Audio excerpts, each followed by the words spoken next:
I have one memory with my dad, and that was him picking me up from Falmouth. We went over up into 9 Miles. As a youth, I might had a little bitterness, knowing who my father is and seeing my conditions at the time. The boardhouse of me I live in Jamaica is probably a little bit better than the boardhouse I'm come to in Miami. My very first morning in America, my two neighbor them have a shootout. What do you make of critics who are thinking that once a Marley is in a category, then it's a done deal, a Marley a go win? I'm a big fan of Cartel as well, right? Shensia, likewise. You and your brother Rohan, you didn't take it as far as SYM, but you say like What me say? roots, reggae, and a legacy that runs deep. Kshema Marley has carved his own path in music and film. From hit tracks to iconic movie roles, he's more than just the son of a legend. He's a force in his own right. And Kshema, I must tell you, we are absolutely grateful that you were able to take time out of your busy schedule to join us on this significant day when it's your father's 80th. We really appreciate it. Thanks for having me. When IRIE FM called me, I have to answer. So thanks for having me.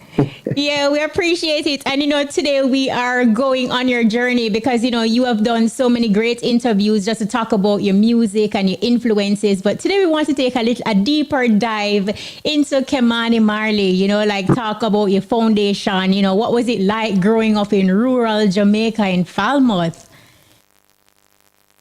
From humble beginnings, I left Falmouth when I was 8 years old, but definitely remember the countryside, remember the feeling of that, that family of when them say it takes a village to raise a child. So I remember being that child being raised by that village in Falmouth, and then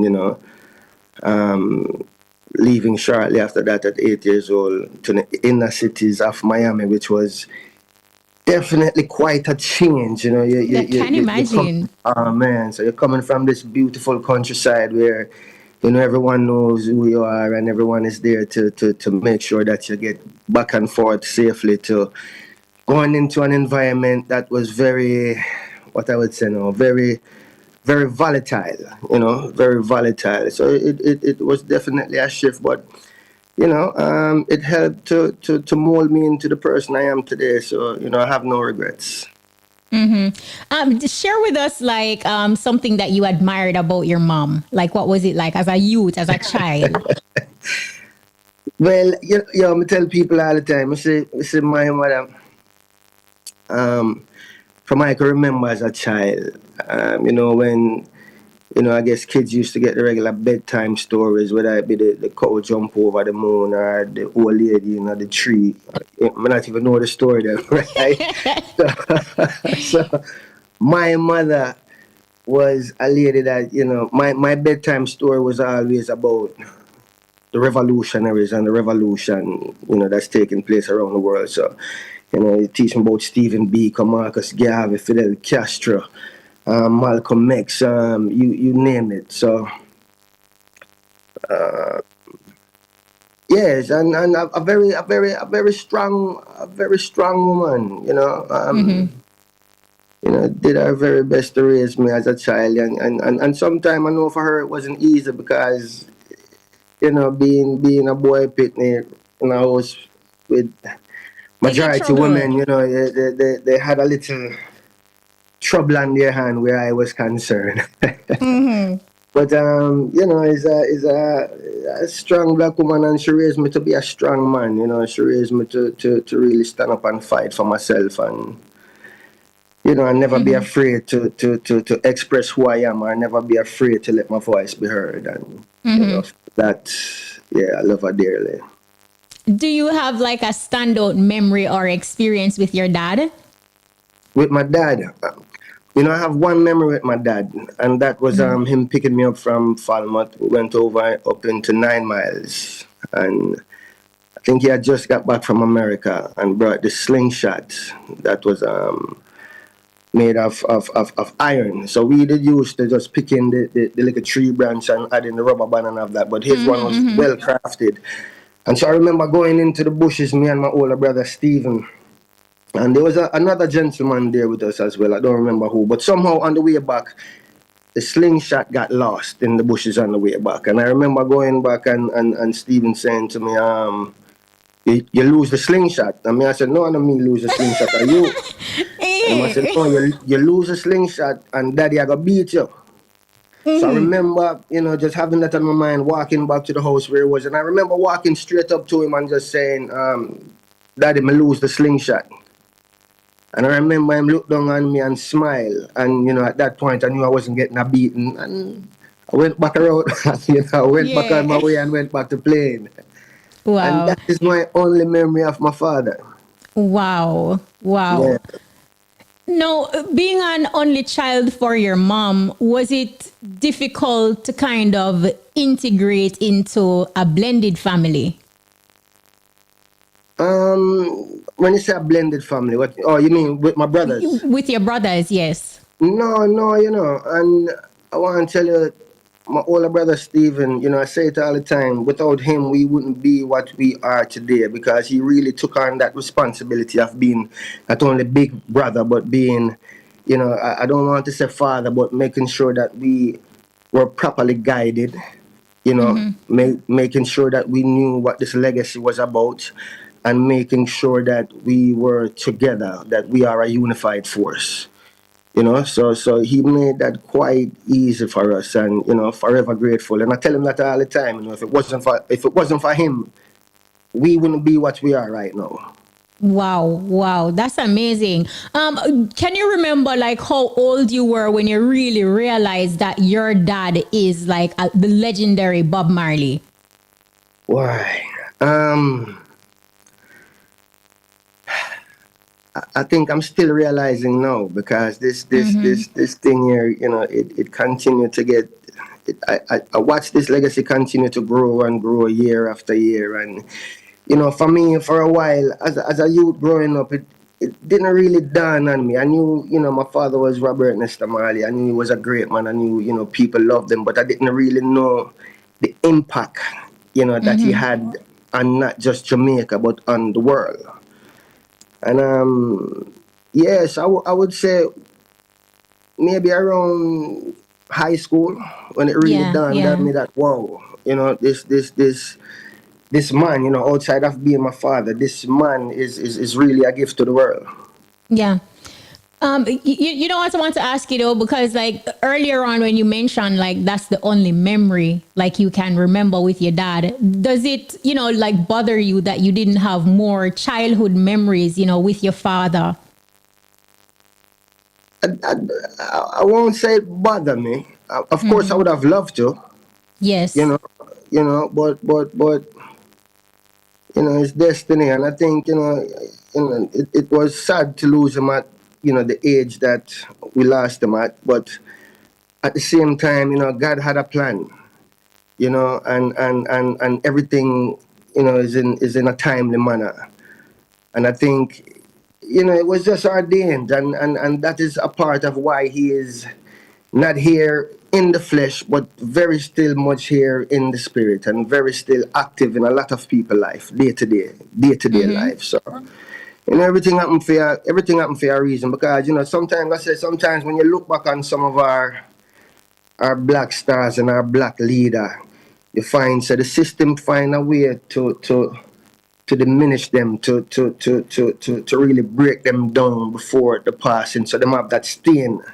Them leave with that stain on them names, such as like even a James Brown, or you have a Michael Jackson, where the name was tarnished before them transition. So they didn't get that. They didn't get that opportunity to do that to my father, to Bob Marley, and so that name is very potent, and it means a lot to the people around the world. Every time I have a conversation with even people to this day is always coming and telling me that your father teach me English. I say, what do you mean, father teach you English? And they say, I never teach not one word of English, but them could have sing every Bob Marley song word for word. And then you have the people that come and say, oh, your father saved my life through the music. And it's just, It's one of those things that it's an overwhelming feeling at time, and it's just one of those things that everything in time, God know why I'm do. No, absolutely. I get you. And as you mentioned, just the Marley name, like growing up Marley, were you ever pressured to say, like follow in your father's footsteps? No, not me. Like I said, I grew up very humble beginning. So, didn't have any gold spoon. I grew in the inner city, so where you still had to fend for yourself. It didn't matter what your name was when you're living on a block and your house is the worst house on the block. So, the Marley name was there as a title, but it didn't really, my younger days growing up, it didn't have that much effect, and then I've always been a free spirit. I believe that we have this one life to live. We don't know what we do from here. And so my thing is to always to live it at my fullest and not be locked inside of a box because of people expectations. It's not every time I get it right. But I'm a work in progress. Yeah, I I'm love a that. work in progress, and the one thing I can say is that I truly live my life as a free spirit, and I wouldn't live it any other way. Amazing. I read that when you were going through high school or going to high school, sports and music were two things that you focused on. You played some instruments and, of course, soccer and American football. Talk to us about balancing the two things and when you actually, the realization hit that you can be an artist, you can sing, like you have that talent. All right. So for me, growing up, music wasn't a thing for me. Music, I didn't grow up saying I wanted to do music. For me, it was always about sports. And I want to tell you, my career start like I'm at a friend house, right? And a friend had a sound system. He's playing out one night, and he said to me, "Give me a dub plate." So I said, "Give you a dub plate." Me not sing. And I said, "So what? It no matter if you sing or not. You name Marley, give me a dub plate. I want a Hey. dub plate." So I said, "All right." I take the mic now and start fool around a little bit. And a brother by the name of Carl Peterson, a producer out of Jamaica named Carl Peterson, happened to walk into the session that night and said, he said, "You have a nice tone, you know." He never say, "You know if you sing." He say, "You have a nice tone, you know. Should come down to the studio and see what we can do, and see what happens." So I started going over to his studio on a Saturday, maybe for like 2 hours a day. Just fooling around. And one of the first songs I wrote was a song titled, you just play it actually, Dear Dad, Dear Dad. right? And I wrote that song probably at about 15, 16 years old. Wow. Um, had the song for a while, and just, when people listen to the song, the reaction that I got from it, um, you know, I think made me know that I had something there. And then when the song was released, I was with Clinton Hill, God bless him soul. I was with Clinton Hill, and Clinton Hill debuted it on the station, and the amount of calls that we got that day of people, pulling off the road and crying because the song touched them so deeply. That was when I realized that okay, there is power in the music and there is power in the message. And at that point I decided that all right, I'm gonna pay a little bit more attention. Still never say Wow. Can I tell you, this is still like one never of say I'm going my to be a musician. I'm going to give a little bit more attention and see what goes. and Dear Dad is like one of my favorite songs, like from your catalog. Like I really love that song. I don't know if it's because it's just the raw emotions and just how you're wailing in the song, but I wanted to take us back to that moment and that experience, like being a teenager and writing this song, clearly for your dad. So make I tell you, when I wrote Dear Dad, I didn't start saying that I wanted to write a song about my father. That wasn't the intention. Actually, I was trying to write something else, but I was having some writer's block. And so I opened the Bible, and just start read a little bit. And I read the Bible for about a good 30 minutes, 40 minutes. And when I turned back on the rhythm and went back to the pad, the first thought that came to mind was, Dear God.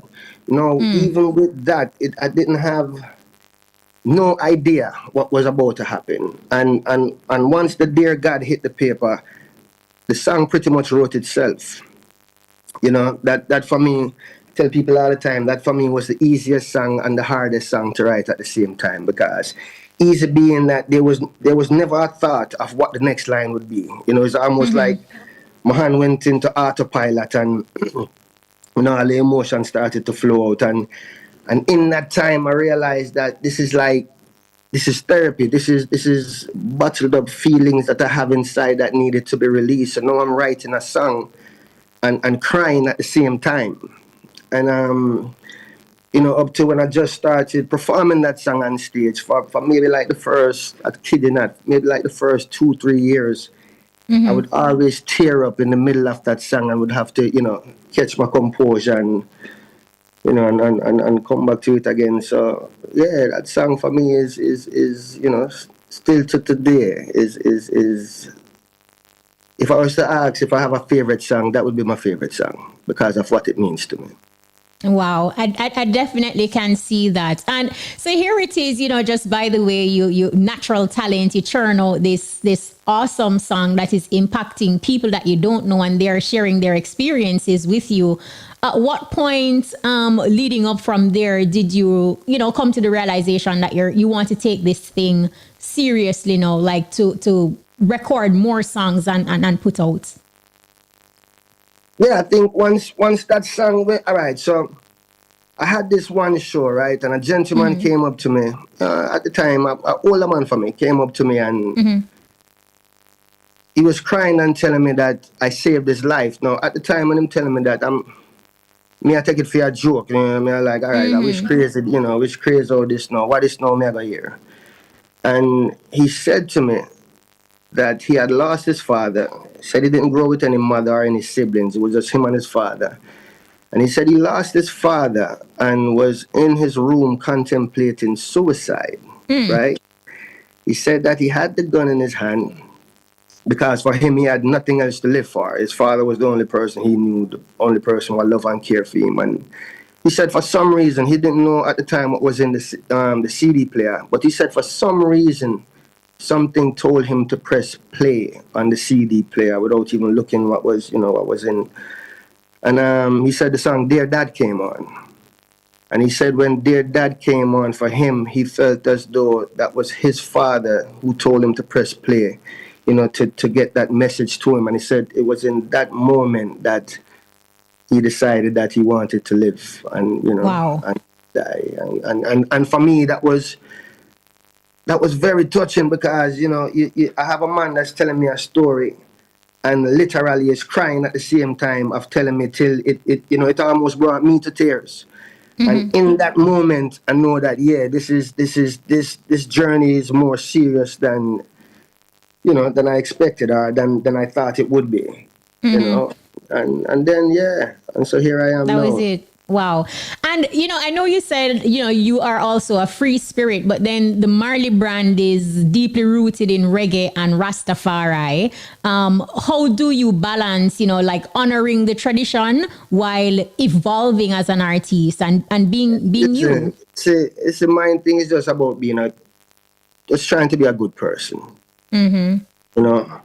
My thing is really about being a good person. And, I walk that thin line of, I walk that sharp line of, or you call it, of danger. So, so for me, for me, it was just all about being true to myself and just being, the best person I can be to family and friends and, people around me. I mean, just a good person in general. So I don't really try to, I have nothing to prove. You know what I mean? I don't try to come holier than thou. I don't try to come and preach. I just come and try, show some love and do the best that I can for society, give back as much as I can, and that's it. That's just, your philosophy and mantra. That is it. Now, let's talk about film. How did you get involved in movies? How did that happen? All right. So the first movie I shot was Shutters, and if you know, Shutters Big was shot by deal. pretty much a bunch of friends. And I think for me, just like every other youth, you watch movies, you see all your heroes on the screen, and you dream of wanting to be an actor, but never really took the time to. Well, we didn't have the outlet for that, at least not for me at the time. And so my brethren said, Silvera come, give me the script, and I said, yo, me have this movie more and I love if you can play this character. And, I jumped at it. And yeah, for me it was very easy because at the time, at that time of my life, being in the inner cities, being raised in the ghetto of Miami, It them was say art natural. imitate life, right? So art imitate life. So playing that role wasn't hard at all. No, look here. You embodied that role. Like you take it on. It was so believable, and it became a cult classic to this very day. Like, people have their I live a real moments. life, I live a very, very, very real life. But can I say maybe as a youth, I might had a little bitterness, knowing who my father is, and seeing my conditions at the time might have made me, somewhat bitter. But I come in an environment where you're either predator or prey. You know what I mean? And I wasn't going to be prey, so I decided to say, me I go walk the walk and talk the talk, and anything come, anything goes. And so yeah, so to play the role wasn't really too far off of the life I was living at the time. Let's talk a little bit about that bitterness that you felt in your younger days, though. How were you able to sweeten that over? I'm sure it's over time, but like you said, when you think about who your dad is and just how you were living at the time. Well, all right, let me tell you. You see the bitterness. You see when I look back now, if I had to do it all over again, I wouldn't change not one thing. Like I said, for me as a youth, I don't know if you know what. For me as a youth, so me leave Falmouth countryside from a little boardhouse where they put building blocks. This little bushy yard, yeah. And then when I heard that I was moving to America, I'm a visionary, so everything when I imagine things, I can see it vividly. So when I got the call that I was moving to America, I start see the house, me I see the picket fence, my little cousin, I remember my little cousin call and say, oh, me in the kitchen I play Dolly House. I say kitchen. Cause them time them they are fun when I no kitchen outside, we are cooking outside bathroom and them things. So Yeah, I see yeah. kitchen. Me start imagine some things when I sip on TV, this elaborate kitchen and this big beautiful house and all kind of thing. And I remember flying into Miami in the night and just seeing all the lights and just feeling like yes, this is it. Just thinking, and this me see in my vision. This was not it, right? It was still dark and went in and I woke up the next morning and walk outside and was ready to go back to Jamaica immediately. Wow. Not the Because American dream.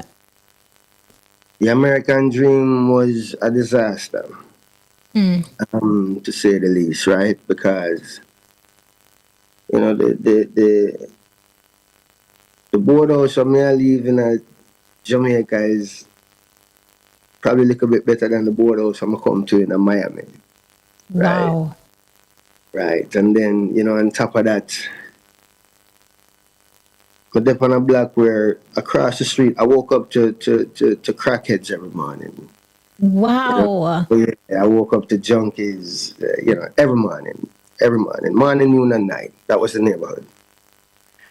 And my very first morning in America, my two neighbor them have a shootout, right? The shootout is taking place across the back of my yard. I'm at the back door. I'm at the back door inner cities. Shootout, and I'm at the back door watching it like it's a tennis game. Wow. Not knowing, not really knowing the danger I was in at that moment. You know what I mean? And yeah, and that was my opening week to America. Wow. So, Yeah. how were you able to say, like leave out of that situation? Like what was your plan? Mm, I mean, them time when me is a youth, so There's no Oh yeah, plan. because you were a child at that Moment. point. Yeah. Yeah, that moment is survive. Mm. You know what I mean? The plan have to go. You have to create the plan as we move. But you really just drop in a survival, wherein the first thing is to survive. And once you can find a balance, then you can start to make a plan. Mm-hmm. You know, but yeah, Yeah. but I want to tell you, I that little house I'm living, all right. Mm-hmm. It's about 9 of us, 2 bedroom. But that little place was just filled with so much love, right? That the looks of the house didn't matter because all the love that was inside of it Was made it a rich. mansion, Mm-hmm. right? Right. But but yeah. So we got through it for a little bit, but it was a nice time. Yeah. No, I totally It was get a that. nice time to say the least. With even everything we go on and everything we face, it was. Reflecting on it now, would I do it again? Mm-hmm. Like you said, you wouldn't Would change I change anything. some things, but would I do it again? Okay, okay. No, and then that was a question, with you talking about, the bitterness that you felt and it brought us there. And then also all of that helping us to understand how Shutters, your portrayal in the movie, why everything was just kind of so natural because you have that grit. No, Shutters, One Love, Necessary Badness are some of the films that you are a part of. Have there ever been like an uncomfortable scene, like something that you didn't really want to do? And how were you able to condition your mind to say, snap into a character? um, Uncomfortable scene? No, not really. I think really it's just becoming that person. Mm-hmm. You know what I mean? So sometimes we have to just allow ourselves to step outside ourselves, for the art. Don't Mm-hmm. step too far out, no, just step outside of yourself a little bit, and you know, be free to. All right, acting is all about just becoming that person. You know, Mm-hmm. and Mm-hmm. that's all. That's all the focus is. So for me, it What was. Go ahead. Now, I was going to ask you, what do you think about Kingsley Benadir's portrayal of your dad in the Bob Marley One Love movie? And I know a lot of persons were saying, why isn't Kemani in the movie? Like, he is an actor. Like it. Mm-hmm. Yeah, man. I like it. Did you enjoy it? I did. I watched it. I really love it, and I understood the concept. It was in a specific time period. I went in and I think it showcased your dad. It covered all the areas in terms of you saw his love for Rastafari, you saw the religious aspect, and you see him being a husband and a father and balancing music and all of that. I liked it. Yeah. No, no. So from the Bob Marley One Love movie, the soundtrack, it won the Grammy, the 2025 Grammy for Best Reggae Album. I see. First of all, congratulations, and I see where you and your brother Rohan, you didn't take it as far as SYM, but you say like. For me, say. No, but I saw your post and it was just like, yeah, in win. But what do you make of critics who are thinking that once a Marley is in a category, then it's a done deal, a Marley I go win. Well, we try already and we never win, so that not Yeah, that's not 2021. true. No, 2001 That's not actually. true. But I mean, people are gonna feel how they want to feel. You know what I mean? what can I say? People have the right to feel what they want to feel, but it's definitely not what a lot of people is trying to make it out to be. We put in the work. Of course, other people deserve to win as well. You know, not against that. I'm a fan. I'm a big fan of Cartel as well, right? So, other people, sincere, likewise. You know, um, what can I say? There's not much I can say about that. No, What you no, say it again? continue. No, man, I said it's not really much to say about that. People going to feel how they want to feel, and people have the right to feel how they want to feel. People have the right to express themselves. But I mean, it's definitely that. I know I have an album coming out, and it almost make me feel like said, yeah, that's it. Me not even bother want to enter mine. No, it's still You enter, know, but but why you would want because, eh? why you would feel like it? Listen, for us, it's always been about the craft. Putting the work into the craft. You know, my family is a family where take music very serious. Very serious. Like this is written in the DNA. And if people vote and say we win, I don't hear somebody say online say my father make a deal with the Grammy board. say anytime I'm all enter them have to uh, How do you what can I feel when you say? see those comments? Do you take them? How do you feel when you see comments like that online? Like knowing just the rich legacy of your dad, but when people try to kind of make statements like that. So I don't feel no way. I don't feel no way at all. Because like I said, people have the right to express themselves, and our views is not, them not always going to align. Next time maybe you will be rejoicing something when me I say, no, sir, I shouldn't so you go, so. Me have the right to feel how me want to feel, and people have the right to feel how they want to feel, so. I don't pay it no attention. Let's talk about your project. You mentioned, you have your album coming out, and I know you released your first single, New Creature.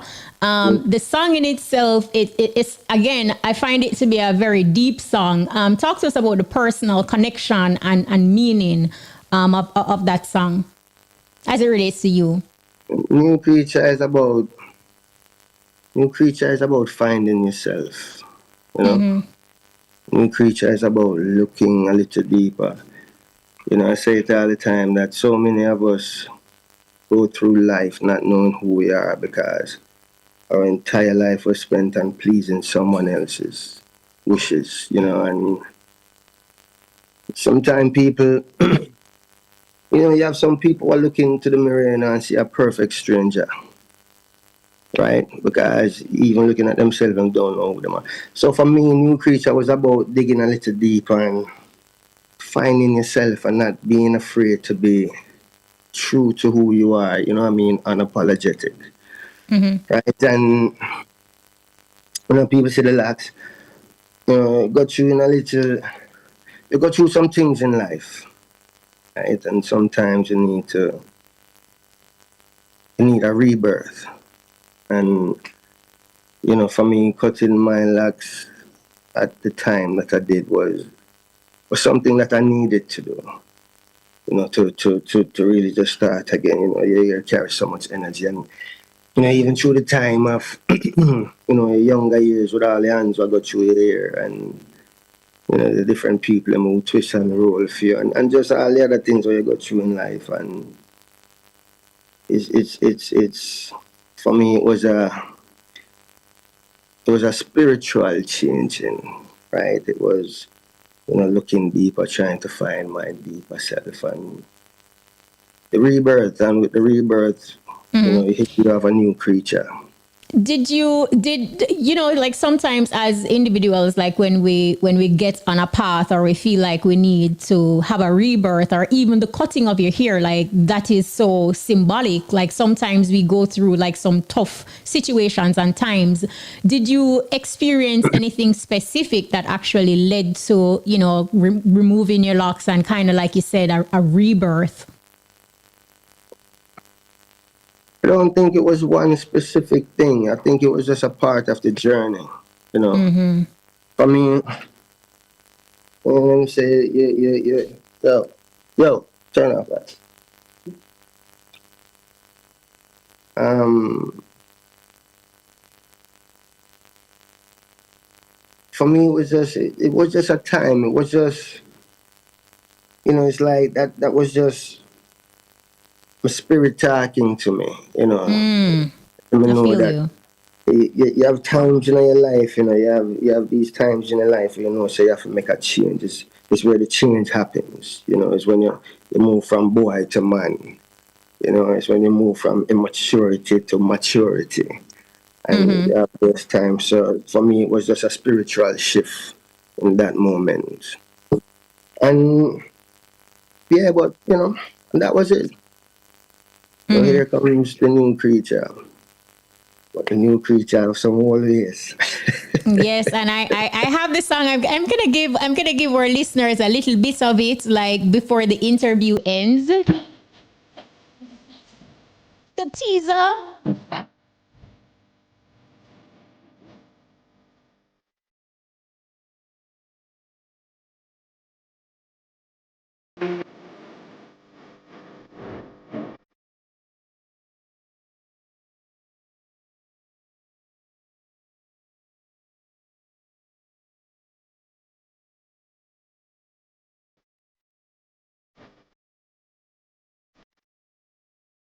Rebirth, new creature.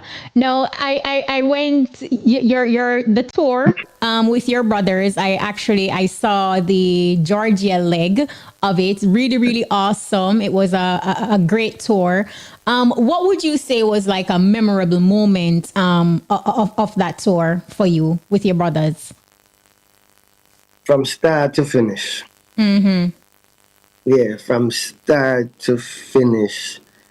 You know, this was for me just a magical moment to, you know, first of all to be sharing the stage with my family. Every time we share the stage, which is usually from once or twice a year, those are always the moment, you know, that I look forward to, and to be able to do this night after night for I think it was like a month and a half was just magical, you know. Not only doing it together, but knowing what we're doing it for, you know, the Legacy Tour. So it was amazing, man, from start to finish. Like, my most I know. valuable possession are my memories. Wow. No, you subsequent that tour. I know last year you announced your Love and Energy US tour, and then subsequent to the announcement, you know, you said that the tour was going to be canceled as a result of an injury that you sustained. How is the healing process going, and are there plans to say reveal new dates for that tour? Yeah, doing much better now. Actually looking for dates. I think it's early this summer. Right now we're talking about maybe May, June, you know, to get back on the Love and Energy tour. We have another single that's being released on the 28th, and the album should be releasing shortly after. Don't have the exact date yet, but very shortly after. So, you know, right around the time where we would begin touring again. I know today's celebrations are being held locally and internationally, you know, for your dad. A celebration is currently underway at the Bob Marley Museum as we speak. What's one thing about your father's legacy that the world gets wrong? That the world gets wrong, I think the world gets it right. The world gets it right. Okay, Yeah, great. I don't mean not one person in the world will get it wrong yet. Yeah, I haven't met that fella. No, musically, what are you? I know you said that the album, is coming out in the summer, but outside of music, is there movies or anything that we can look forward to? I know there were talks about a Shutters 2. Where are things with that? Yeah, I have a movie coming out this summer, Vendetta. Finalizing that project right now. Vendetta slash Necessary Badness. That is this Necessary Badness. What? And also have a soundtrack coming out shortly after that, which will be different, a different feel from the album. So I have a lot in store for you this year. 2025, I have a lot in store for you. All right, so we're looking forward to it. Is there a specific role that you would want to play that you haven't played yet? Like we know, you have the gangster thing, lock. You have the lover boy thing, lock as well. Is there a specific role that you'd want to tap into? Not that specific, but I would definitely love to be challenged. So I will definitely, I'm definitely looking forward to a challenge. So. Yeah, you can't give me something else. Give me a lawyer, give me a doctor, give me a preacher if you mean. For people who are listening though, and how would you define success, whether personally or professionally? Success is just putting your all into what you're doing and completing whatever it is you started. And once you've done that, you're successful, and from there, you do what you need to do to get it to the masses. But success, we don't waste success on just the streams. So you feel like if you not get a certain amount of streaming, you're successful. No, you're successful at that point when you have started and finished something, and you have put your all into that. That is where success starts. And as you mentioned, the whole streaming, we see where the digital platform and the digital space has definitely, changed the way how people even consume or put out music. How has it impacted, you personally, even in terms of how you interact and communicate with your fans? I mean, yeah, it impacted me in a way wherein it got me a lot closer to my fans. It allowed me to really know what my fans, are looking forward from it. Being able to, you're connected. We're all connected. So being able to have that personal touch to it always, that's a plus. And of course, the streaming thing is the era, so we have to move with, Move with the times. Yeah, we have to move with the times. Kshema Marley, the family man, what can you tell us? I love my children. Are you a strict dad, fun dad, cool dad? I'm the dad I need to be at the time I need to be that dad. That's a great answer. Yeah, man. And finally, before you leave us, what advice would you give to an upcoming artist, somebody listening right now who wants to enter the music, but, they need some inspiration and they may think that, look, I don't even have the right last name. What advice you give to those persons listening? I mean, just be true to your passion. If you're passionate, if you're really passionate about something, you cannot fail. So know what it is you want to do. Know what it is you're passionate about. And, just approach it that way. And there is no way that you fail. And that is it. All right. Just be driven by passion. Kshema Marley, thank you so much. This was absolutely awesome. I appreciate you taking out time from your schedule on this significant day that celebrates your dad's 80th to take us on your journey and help us to better understand the Marley siblings and just, you, Kshema Marley. Thank you. Thanks for having me.